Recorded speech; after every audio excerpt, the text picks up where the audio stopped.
Assalamualaikum warahmatullahi wabarakatuh. Selamat pagi. Bertemu lagi dengan mata pelajaran Bahasa Indonesia pertemuan keempat. Pada pertemuan kali ini kita masih membahas tentang karya tulis ilmiah dengan kompetensi dasar 4.5, yaitu mengonstruksi sebuah karya ilmiah dengan memperhatikan isi, sistematika, dan kebahasaan karya ilmiah. Dengan tujuan pembelajaran, setelah kegiatan belajar mengajar, siswa dapat menulis karya ilmiah dengan memperhatikan isi, sistematika, dan kebahasaan karya tulis ilmiah. Jadi, bentuk karya ilmiah yang akan kita coba buat yaitu sebuah makalah.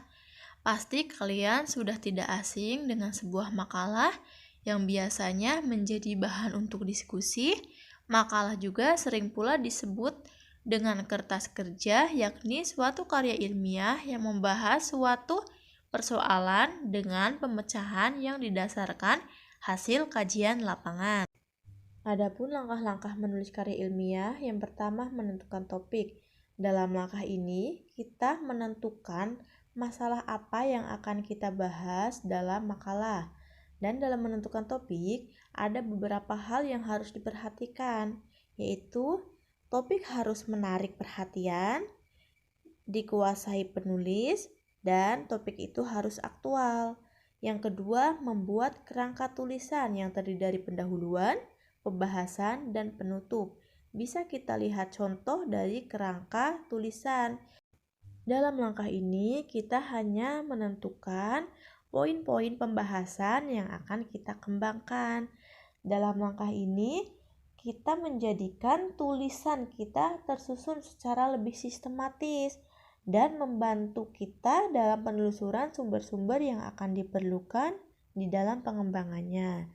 Langkah selanjutnya mengumpulkan bahan, dan yang terakhir mengembangkan kerangka menjadi teks yang utuh dan lengkap.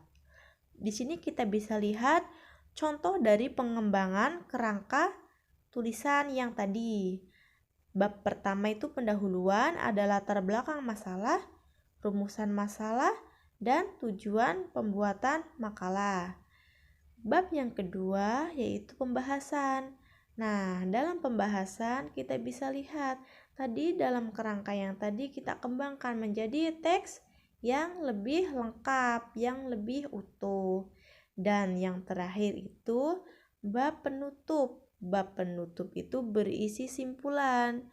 Nah, simpulan di sini bukan ringkasan dari pembahasan, tetapi kita mengacu kembali dalam rumusan masalah. Jadi dalam penutup itu simpulan atau jawaban dari rumusan masalah. Dalam rumusan masalah ada 2 pertanyaan, dalam simpulan harus ada 2 pertanyaan.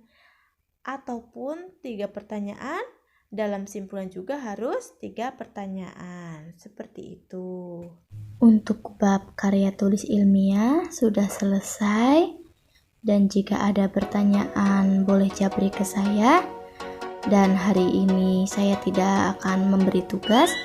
Sekian dari saya. Wassalamualaikum warahmatullahi wabarakatuh.